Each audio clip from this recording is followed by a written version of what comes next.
Estamos aqui para dar voz ao povo, em defesa dos cidadãos, pela dignidade humana. Todos temos deveres, mas também todos temos direitos. Será que existe justiça? Isto é o povo a falar.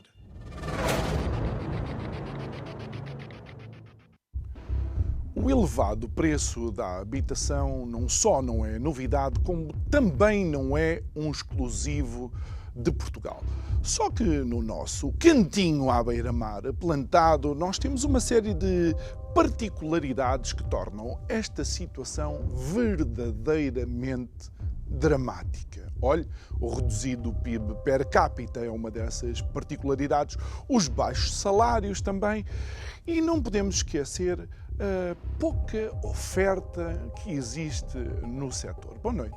O meu nome é João Nuno Pinto e isto é o Povo a Falar. Estou consigo de segunda a sexta-feira, neste mesmo horário, emissão em simultâneo Curiacos TV e Rádio Vida 97.1. E o tema para maio, à deriva. E à deriva estamos nós, depois de ouvirmos o pacote Mais Habitação que o Governo colocou em andamento, numa resposta àquilo que já vamos vendo e sabendo que é o normal deste Governo, sempre que se ouve alguma coisa na comunicação social que possa incomodar o Estado reage. Vamos então ao Mais Habitação. É que sem qualquer tipo de vergonha na cara, aqueles que são detentores de mais de 10 mil imóveis devolutos, fora outro tipo de imóveis que nem sequer consegue qualificar ou quantificar, o Estado demonizou a iniciativa privada. O Governo demonizou os proprietários. O Governo demonizou os investidores, não só os nacionais, como também os estrangeiros. E, de facto, num ato completamente, eu não vou dizer que seria original, porque nada é original neste Governo e muito menos no Estado português. Querer utilizar à força e querer, de alguma forma, capturar e tornar a propriedade privada refém de um qualquer desígnio do Estado, este mesmo Governo, que anda no mínimo desde 2016 a incumprir com as suas promessas quanto às políticas de habitação, tem todos os cabelos em pé. Até eu, que nem cabelos tenho. Digo eu, que não percebo nada disto.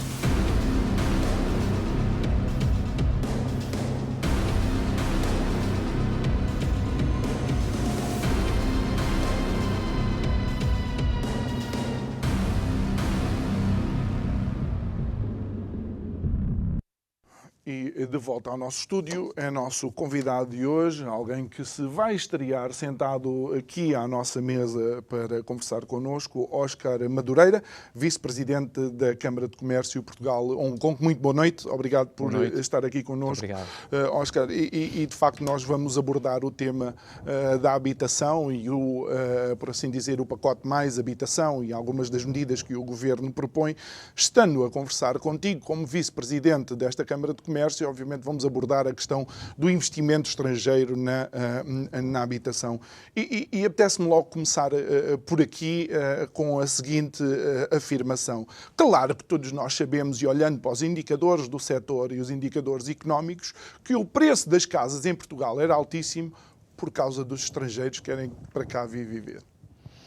Pois, antes de mais, boa noite mais uma vez. Muito obrigado ao João Nuno Pinto, muito obrigado à Curiacos TV pelo convite. De facto, tem-se ouvido imensa coisa sobre este pacote. como se diz, o povo diz, os vistos gold, a autorização de residência por investimento, têm as costas largas, não é? E, no fundo, criaram-se na comunicação social, eu penso que os responsáveis políticos também têm a sua cota parte de responsabilidade por isso, criaram-se uma série de dogmas à volta do investimento estrangeiro, e nomeadamente do programa da autorização de residência por investimento. Um deles é esse, é o valor...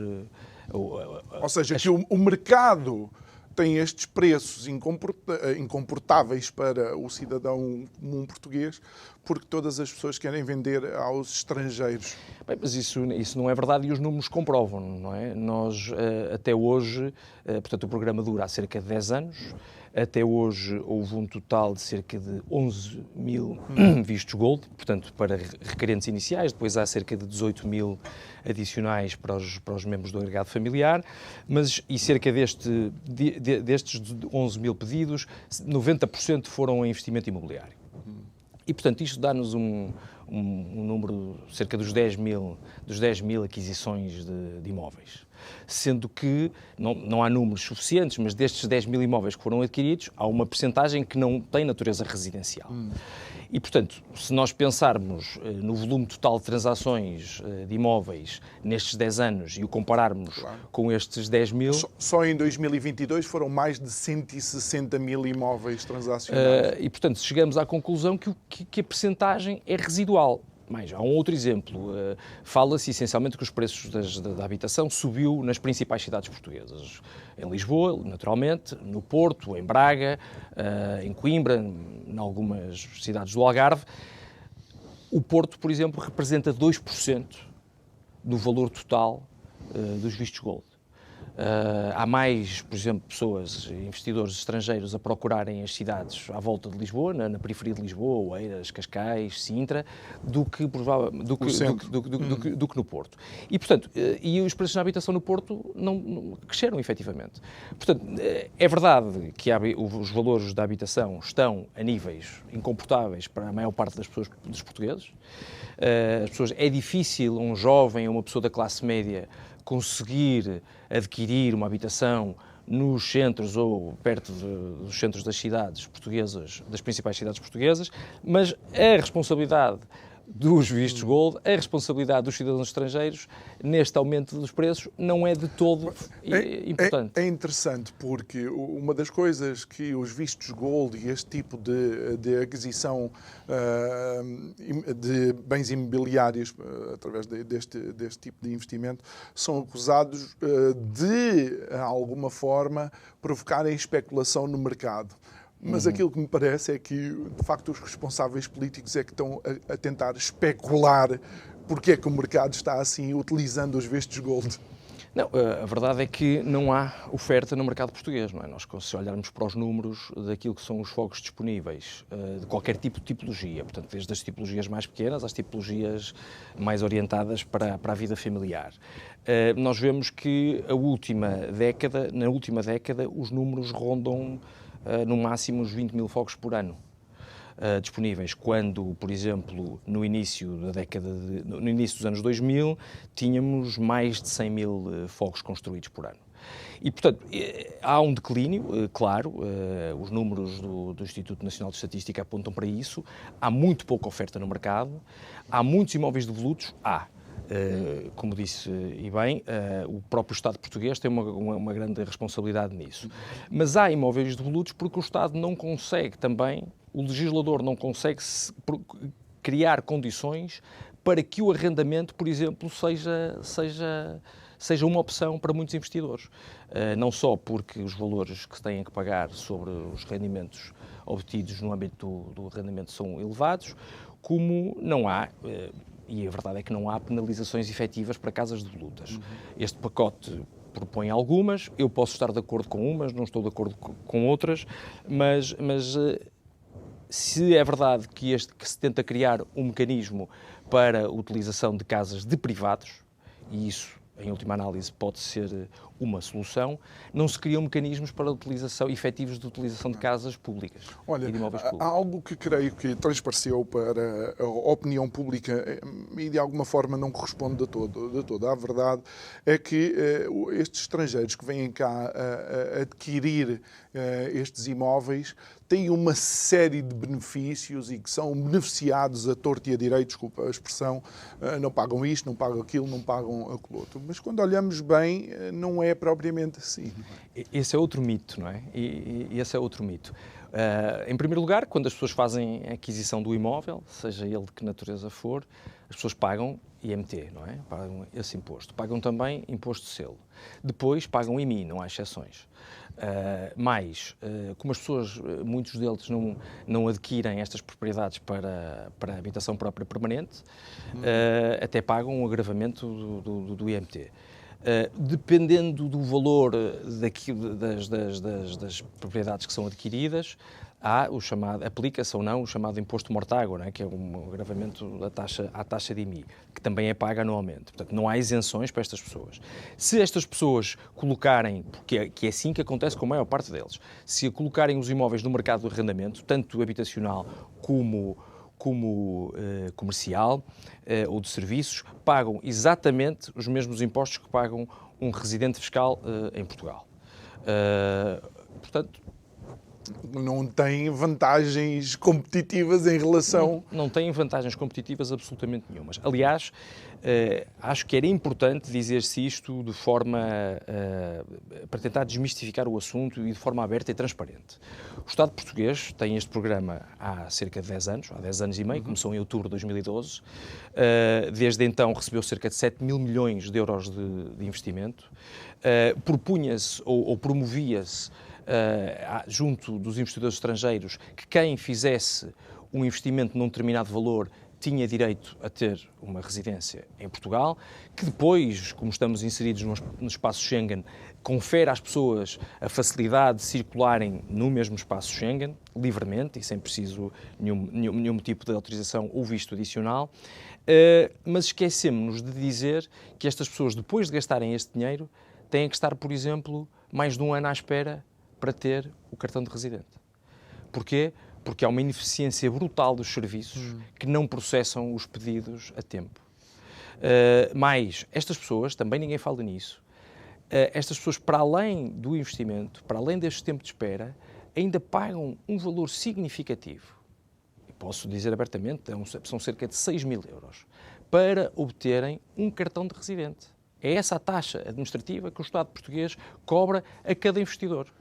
Ou seja, a pessoa faz a compra, tem direito ao que, por lei, vem com esse investimento e ainda tem que pagar 6 mil euros por um cartão. Paga. As pessoas pagam e os familiares... Os vistos Gold e o cartão Gold também, aquilo deve ser Gold 24 quilates. E, portanto, isto no fundo não... Mas vai mais longe. Desculpa interromper. Sim. Acho que até o agregado familiar da pessoa também tem que pagar algum valor. Paga uma taxa reduzida, mas paga 50% do valor daquilo que nós chamamos o requerente, não é? Portanto, a pessoa que solicita o pedido paga 50%, mas paga. E não só paga, como eu penso que é importante frisar que está injustificadamente à espera durante um período que não é de todo razoável. Há uma lista de espera brutal. Estima-se que em outubro de 22 havia 19 mil pedidos pendentes. E, portanto, num processo que é eminentemente objetivo. Ou seja, eu cumpro os requisitos, tenho direito. Não há aqui grande ciência na análise dos requisitos. O investimento é feito com cumprimento de determinadas regras e, portanto... Não há razão de ser. Há uma ineficiência muito grande dos serviços e eu acho que o Estado se devia preocupar essencialmente em oferecer um bom serviço a quem nos procura, a quem quer investir o seu dinheiro. E só para recordar, os vistos Gold também não é propriamente um exclusivo de Portugal. Existem outros países que utilizam, digamos, este mecanismo para atrair investimento estrangeiro. Sim, eventualmente com uma nomenclatura diferente, mais feliz. Permita-me uma expressão, nós já queimamos o nome dos vistos Gold, portanto é um nome que está completamente descredibilizado na praça pública. As pessoas, quando ouvem falar nisto, ficam assustadas e há logo um certo preconceito.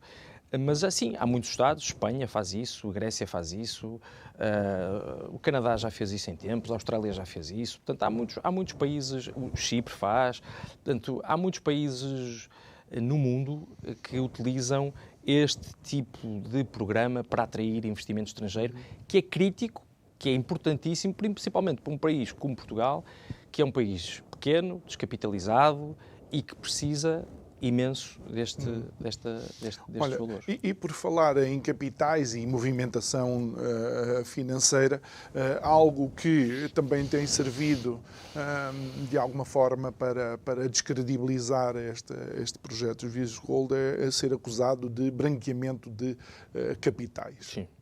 Essa é uma das grandes, sim. Esse é um dos grandes pontos negros, digamos, o que é uma das grandes linhas vermelhas que é apontada. Mas vamos então falar sobre isso, que é importante. Em primeiro lugar, todos os investimentos que são feitos em Portugal para a atribuição de residência têm que ser feitos pela via bancária. Ou seja, um cidadão estrangeiro que queira investir em Portugal e candidatar-se a este regime tem que abrir uma conta bancária junto de uma instituição bancária portuguesa. O dinheiro virá da sua conta do estrangeiro para a conta portuguesa.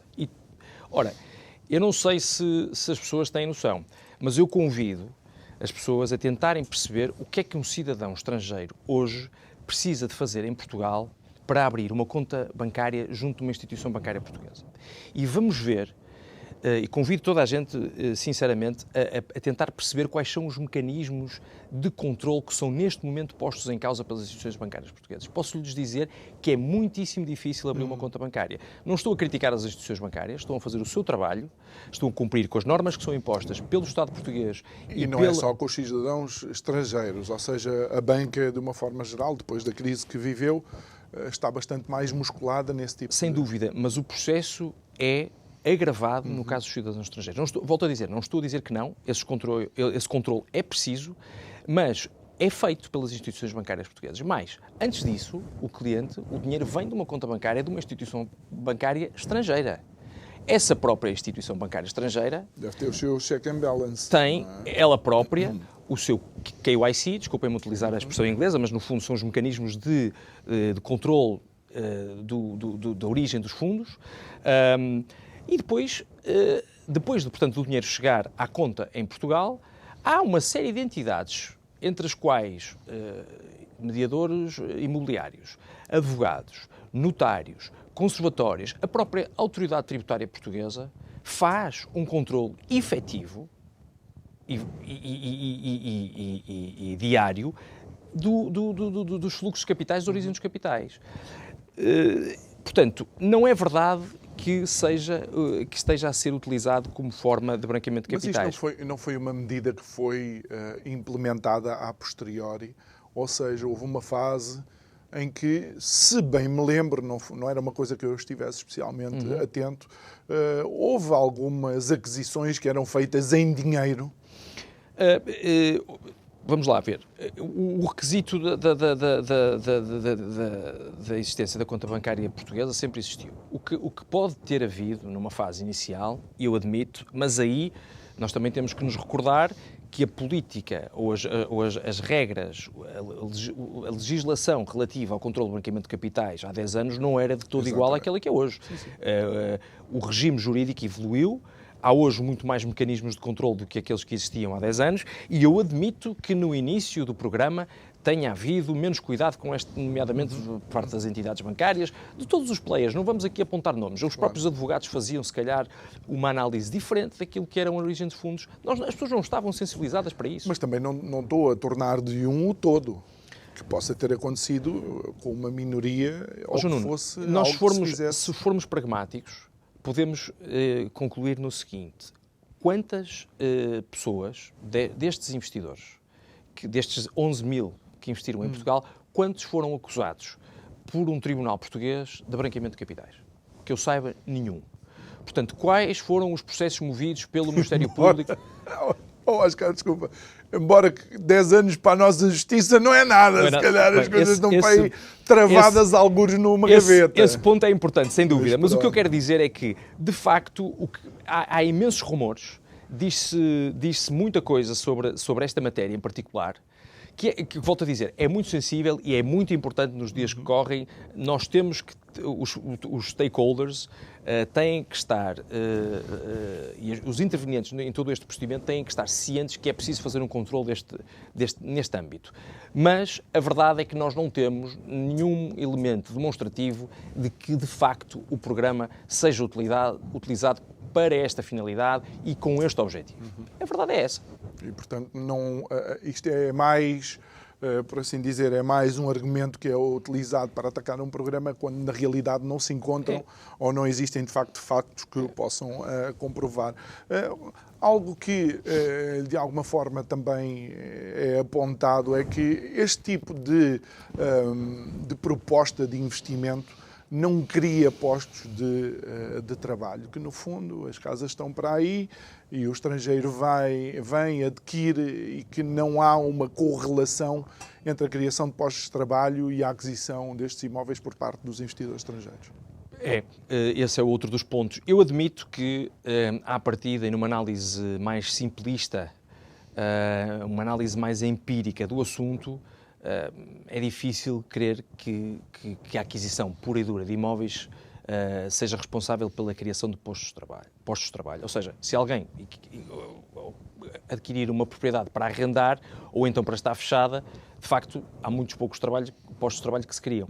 Mas depois voltamos à questão. Se analisarmos em profundidade, vamos ver quais foram, por exemplo, os postos de trabalho que se criaram no setor da construção e na recuperação e manutenção de imóveis.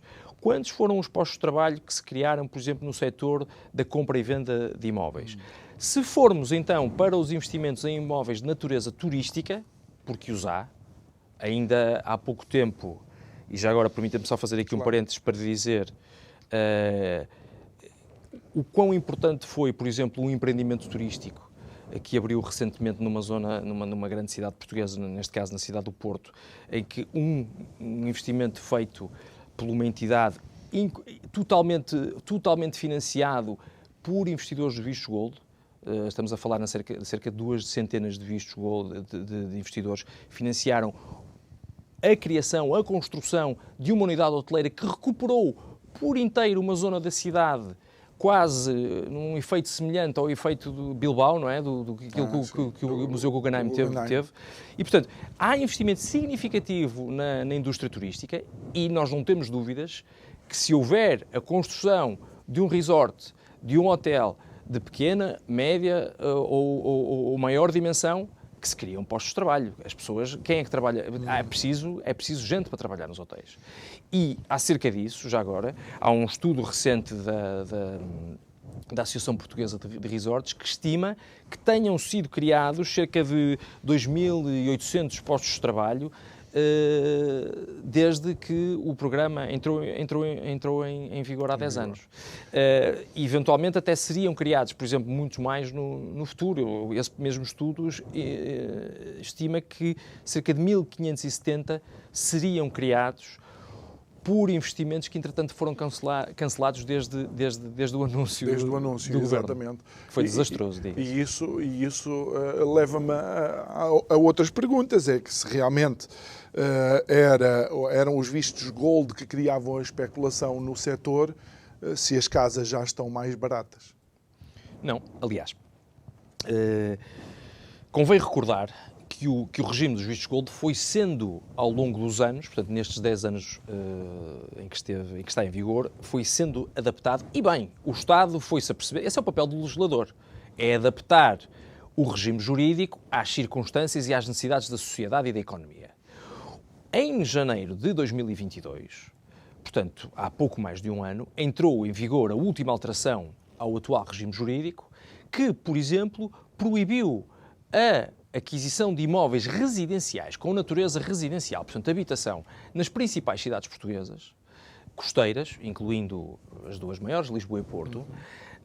E, portanto, desde essa altura, desde janeiro de 2022, que não se vende uma única casa para visto gold nestas cidades. E eu penso que nós conseguimos dizer isto com algum rigor, apesar de não termos números, mas penso que o valor da habitação, dos imóveis da habitação, não caíram desde então. E, portanto, é disso também que ninguém fala abertamente. É disso que os responsáveis políticos e quem discute este assunto não consegue arranjar uma explicação, sabendo que acabaram as aquisições de imóveis para habitação nestas duas grandes cidades, que são, no fundo, as que aglomeram o problema, ou quando o problema se revela mais grave. E não é por causa disso que os valores da habitação não desceram. Lá está. É daquelas coisas, quando vamos ver o efeito de uma determinada ação, muitas vezes não encontramos aquilo que estaríamos à espera. Nós agora vamos aproveitar este momento e vamos até à nossa rúbrica de Direitos e Deveres, depois regressamos para continuar a nossa conversa. Até já!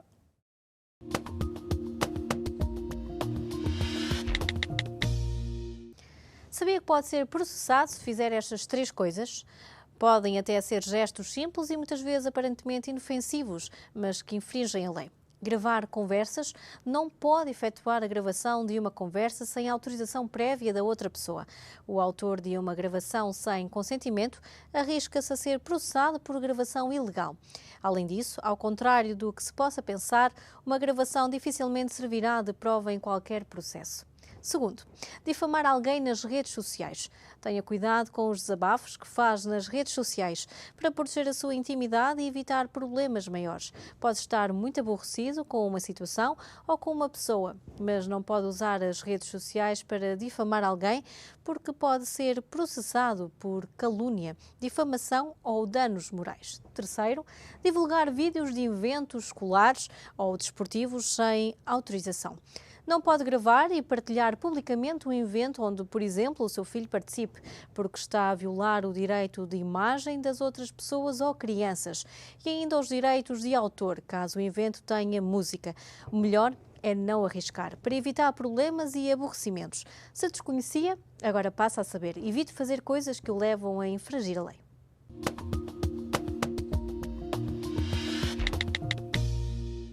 E depois de ouvir ali a Carolina, tenho que dizer que processado não vai ser se continuar a ouvir a nossa conversa e a ver aqui no Curiacos TV.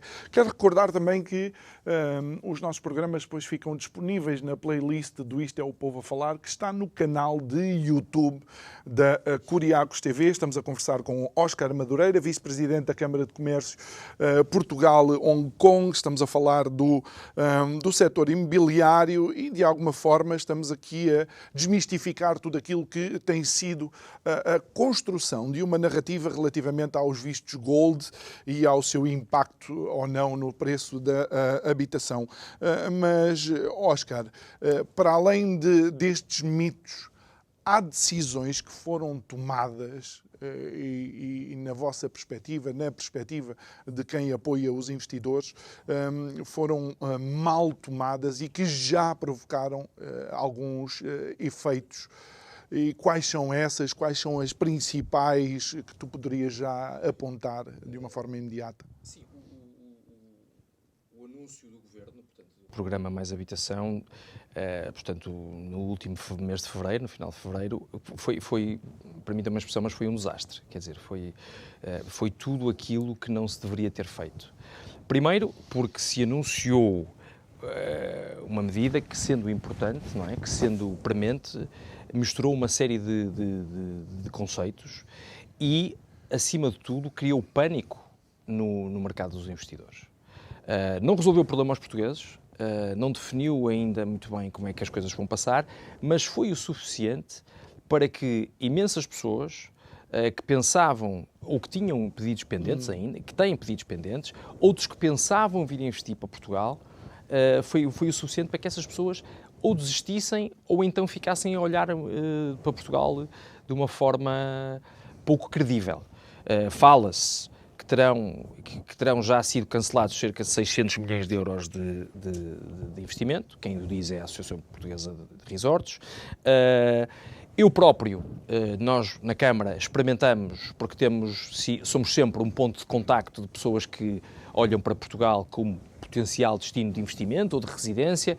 Nós fomos confrontados com imensas dúvidas, fomos confrontados com imensos pedidos de esclarecimento, fomos confrontados com imensos comentários de alguma insatisfação face àquilo que eram promessas passadas.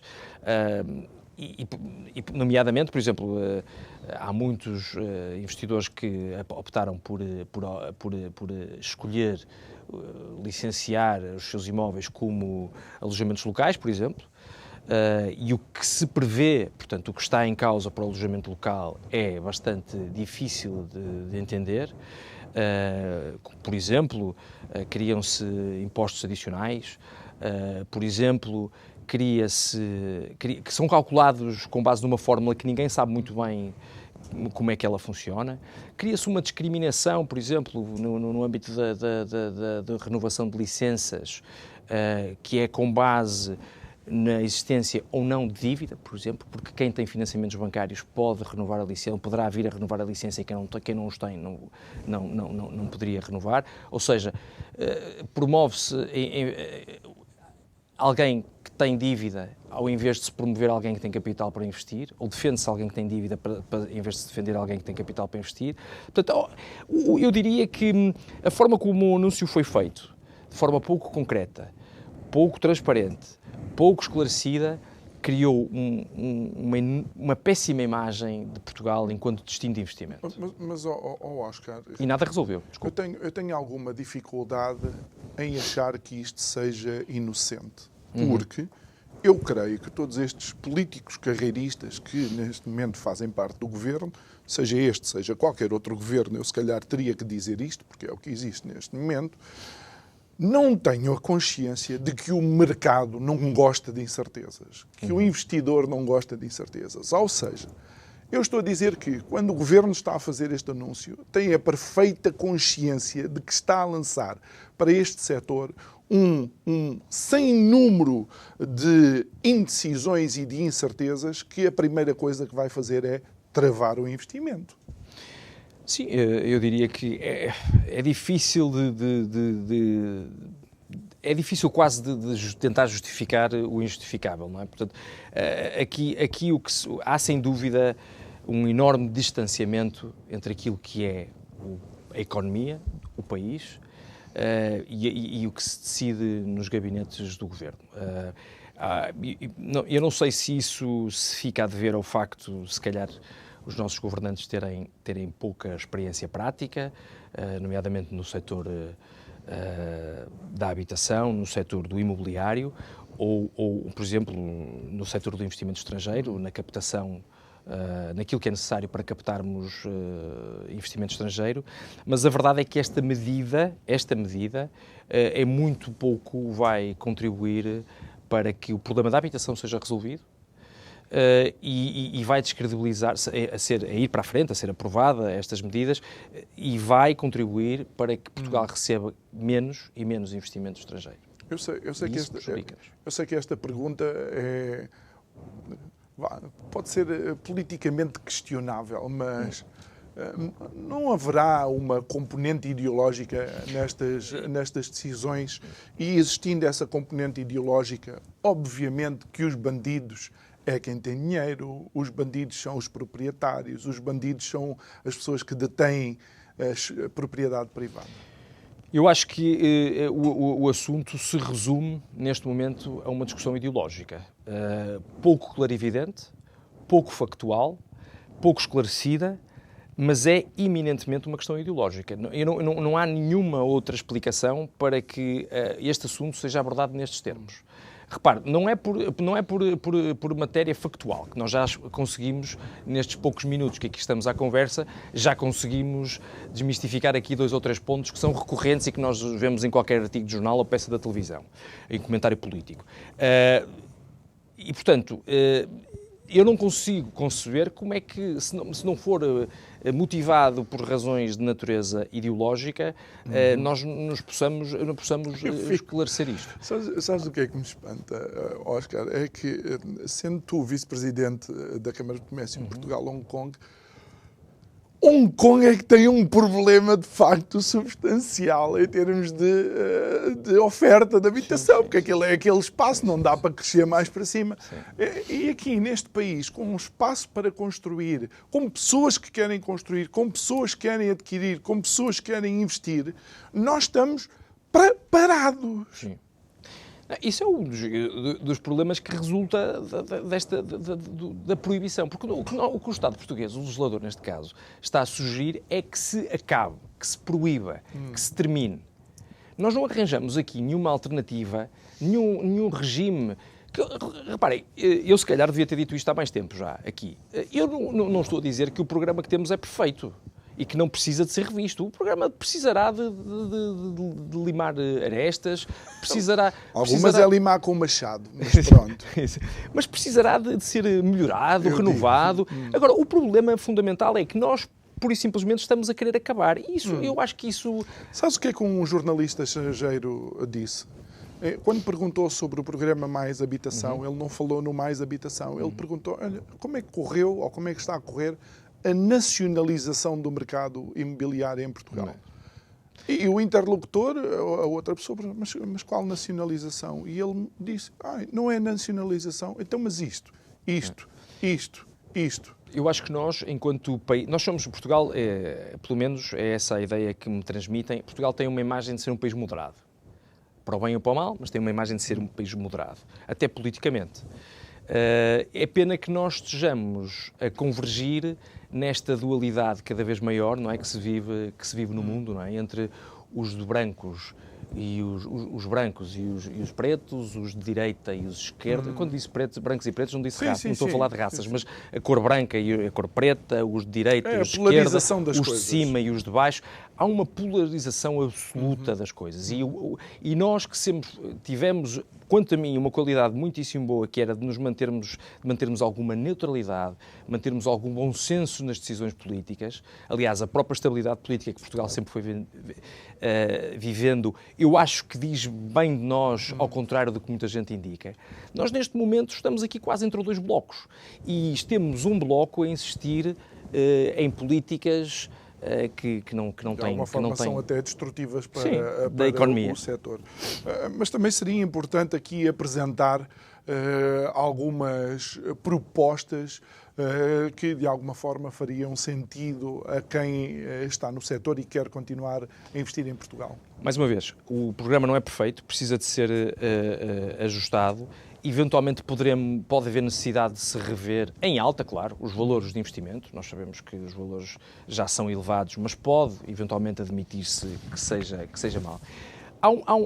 Desde que acabou, portanto, a possibilidade de investir e de adquirir imóveis residenciais em Lisboa, no Porto, nas principais cidades, criou-se uma alternativa, que foi a constituição de fundos de investimento, que têm a sua grande parte do seu capital obrigatoriamente a ser investido em Portugal, e isso foi uma alternativa. Houve imensa gente a investir por essa via. Mas, por exemplo, por que não obrigar a que esses fundos de investimento, criar-se um regime onde esses fundos de investimento teriam que construir, por exemplo, habitação acessível, ou habitação para arrendamento acessível, ou habitação social, caso sendo necessária, a preços controlados. Por que não? Esses fundos eram fundos que estavam obrigados a investir nesse sentido. Criar, por exemplo, regimes favoráveis para as zonas de baixa densidade, obrigar, por exemplo, o Estado português. Dou aqui já um exemplo. O Estado português, há cerca de 2 anos, criou uma raspadinha, portanto, que é um jogo de fortuna ou azar, portanto, para a recuperação do património nacional. É a raspadinha do património. Porquê é que não se... E nós sabemos, já agora, os efeitos...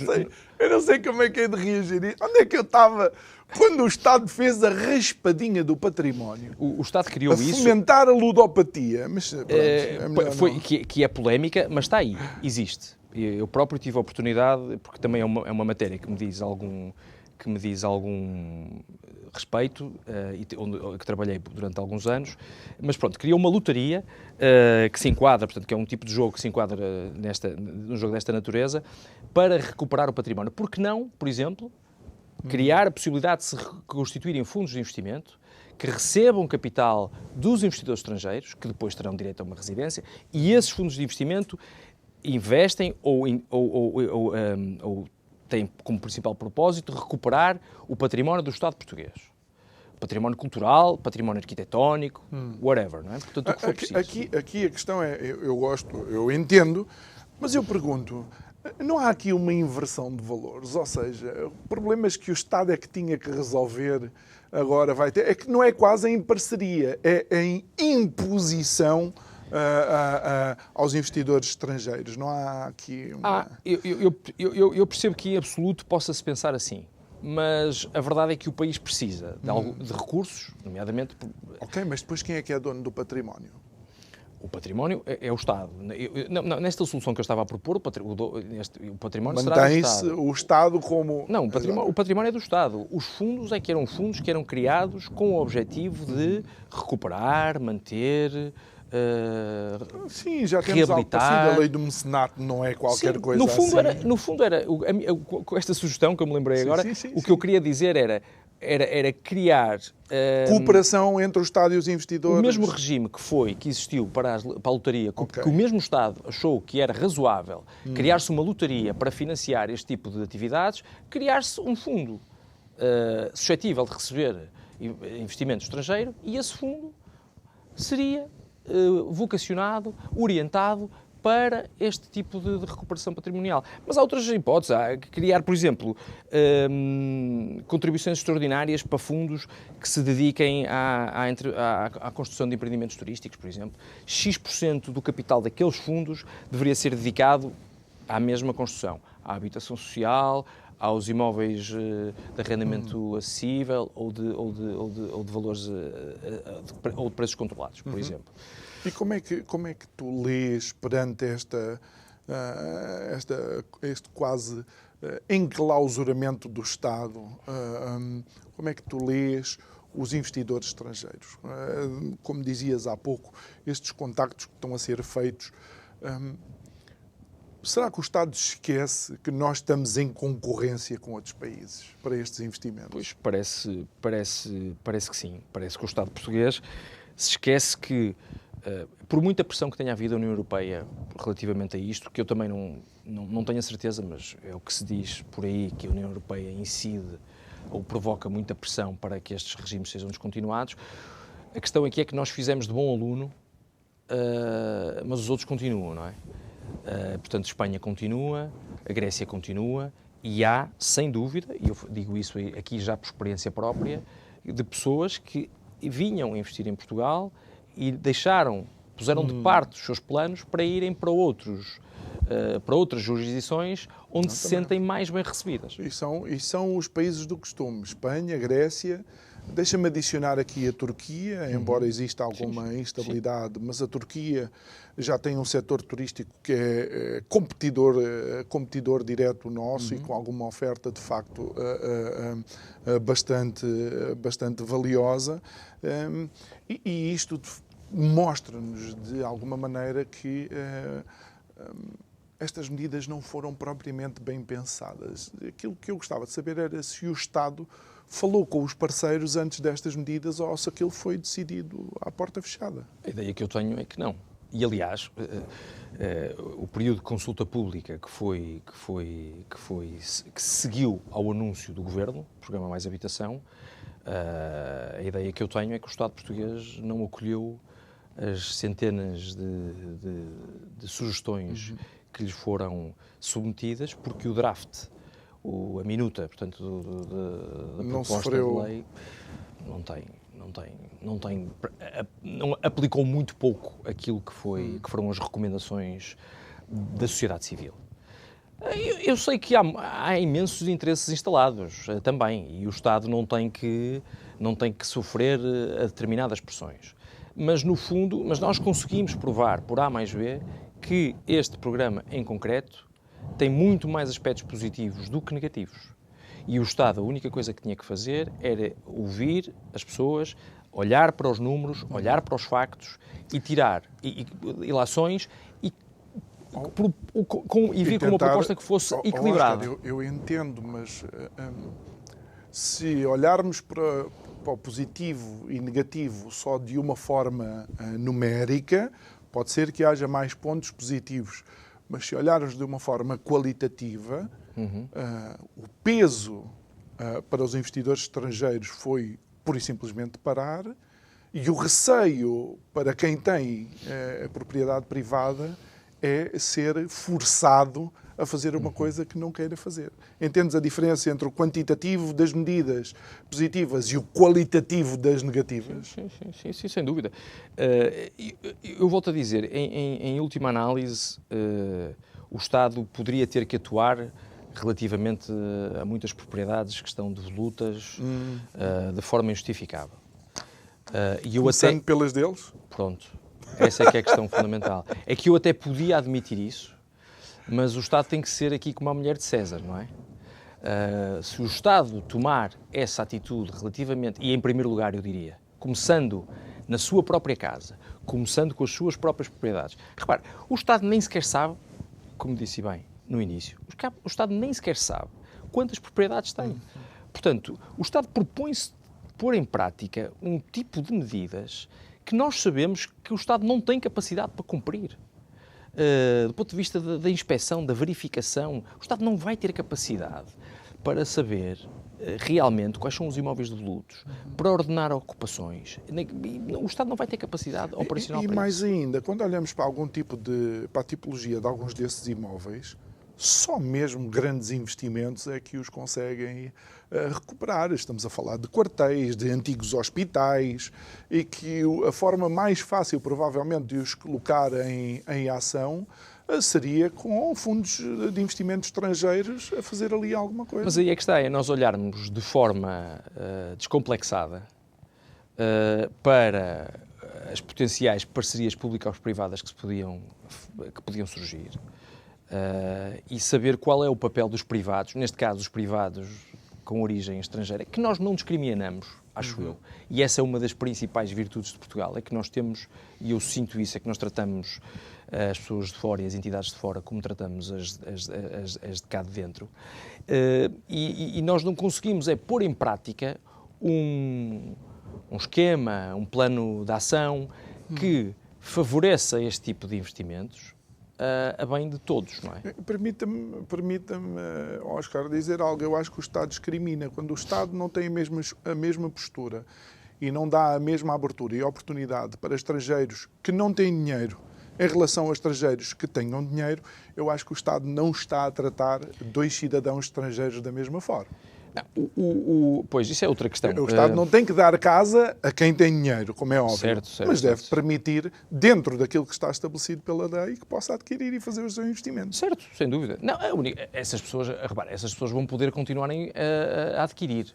O problema é que qual é a vantagem, por exemplo, qual é a vantagem do cidadão que está do outro lado do mundo querer adquirir um imóvel em Portugal se não tiver aqui uma contrapartida que torne esta aquisição mais apetecível? Claro. Eles não compram. Ou podem ir para o outro lado. Não estou a dizer que com isso teremos que abrir as portas de forma indiscriminada e aceitar todo tipo de investimento. Não é isso que eu estou a dizer. O que eu estou a dizer é que nós tínhamos, ou temos ainda, portanto até ser alterado, ele ainda está em vigor, temos um regime que se provou ser bastante positivo para o nosso país, que contribuiu em muito para a nossa economia e de um momento para o outro, por vontade ideológica, ou eminentemente ideológica, decidimos que vamos acabar isto com isto tudo e criamos uma cobertura, uma justificação, uma capa, que é o problema da habitação, quando, na verdade, este programa foi sobre isso, nós conseguimos demonstrar que não há necessariamente uma relação entre ambos. O que significa que tudo aquilo que foi a argumentação das implicações que tinha o investimento estrangeiro no imobiliário em Portugal, acabou por ser desmontado e não é responsabilidade dos estrangeiros que vêm para cá. Ter contribuído para isso. Óscar Madureira, vice-presidente da Câmara de Comércio Portugal-Hong Kong, obrigado por ter estado aqui connosco. Acho que foi uma estreia agradável. Foi muito bom estar aqui a conversar consigo. Obrigado a si que nos acompanhou em mais um Isto é o Povo a Falar. Amanhã vamos estar de regresso para mais uma conversa, mas queria pedir a sua colaboração. Para além de ver o programa aqui ou ouvir na Rádio A Vida, não se esqueça também, temos as nossas redes sociais, Facebook e Instagram. Pode ir lá, partilhar, fazer o seu gosto, que acaba por nos ajudar a dar uma maior visibilidade e, obviamente, uma maior abrangência às nossas conversas. Resta-me agradecer-lhe, desejar-lhe um resto de uma boa noite e amanhã, à mesma hora, estamos de volta. Obrigado.